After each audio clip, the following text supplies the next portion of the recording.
We are here at Computex, where we just got to see AMD announce its new Ryzen 3 line of processors and its new Navi GPUs. There is some really exciting news here, and it's a big deal for anyone looking to upgrade their PCs. So let's break down what's going on.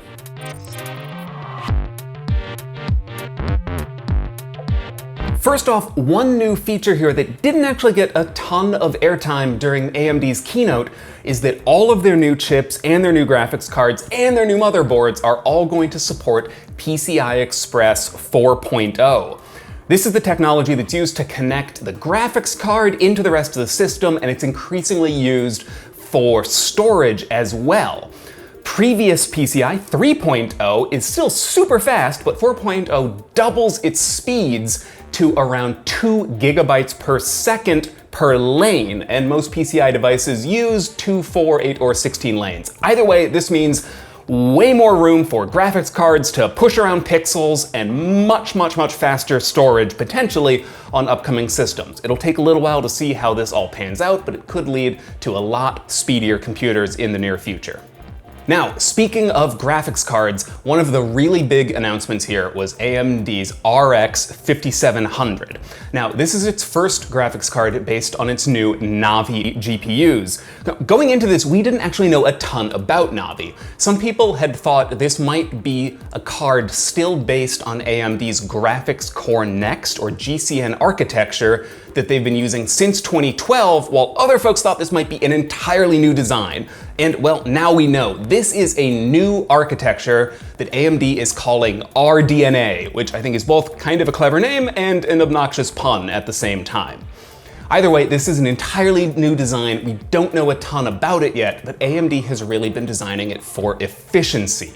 The new RDNA card, the RX 5700, claims to be 1.25 times as fast at the same clock speed as its GCN predecessors, and to be 50% faster at the same power. This is a huge improvement in efficiency, which is actually really impressive, and it's probably partly powered by the fact that this is a 7nm graphics card, with those tiny transistors really helping out with power efficiency.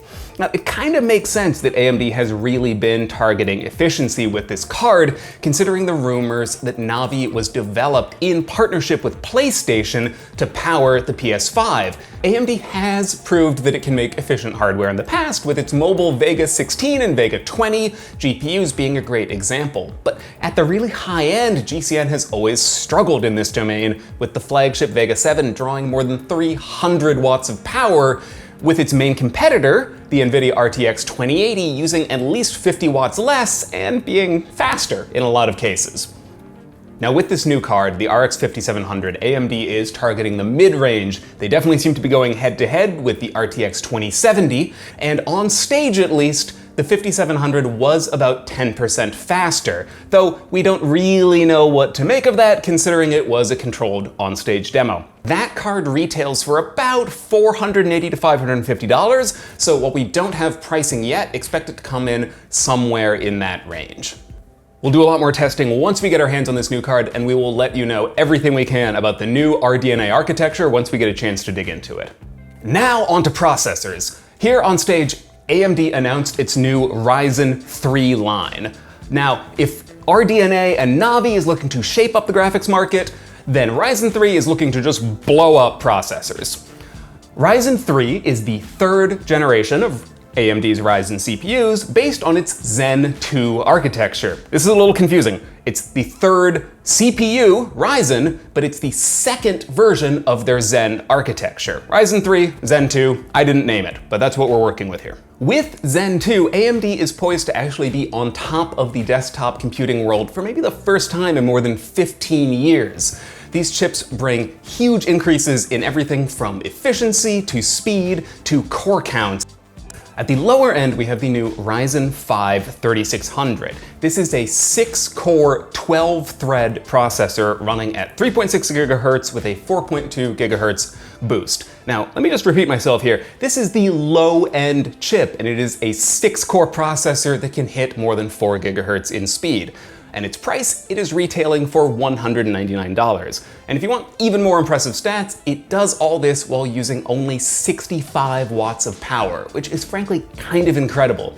If you are looking to build an entry-level desktop system and still want some serious processing power, this just became the chip to use. Spending an extra $50 will get you the 3600X, which also has 6 cores, but clocked at 3.8 GHz base, 4.4 GHz boost, and using a bit more power at 95 watts.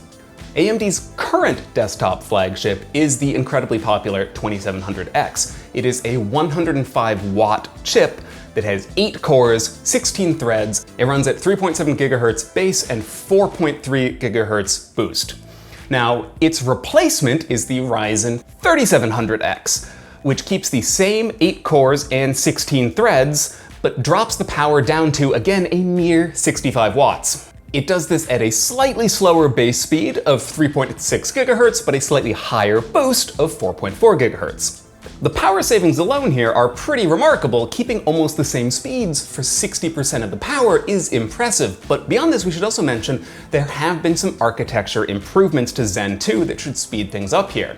AMD is claiming Zen 2 compared to its predecessor is 15% faster in single-thread workloads, and in multi-core work they claim it is up to 18 or nearly 20% faster. The Ryzen 7 3700X is $329, but for $399 you can get the new 3800X, which keeps the same 8 cores and 16 threads, but boosts the clock speeds a little bit to 3.9 GHz with a 4.5 GHz boost.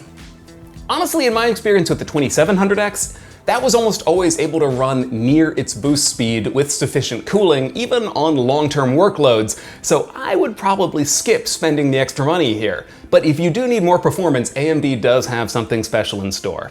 The Ryzen 3900X is a chip unlike any we've really seen before here. This is a mainstream desktop chip with 12 cores and 24 threads, running at 3.8 GHz with a 4.6 GHz boost. In an on-stage demo, the 3900X went head-to-head with an Intel i9-9920X, another 12-core chip, and in a rendering test, it beat it by nearly 20%. The 9920X requires 165 watts of power and is a $1,200 chip. AMD's new 3900X, only 105 watts and will retail for $499. Not only is this less than half the price, but I should reiterate here again, the efficiency is really impressive. This is the same power draw as AMD's previous 8-core chip in a 12-core device.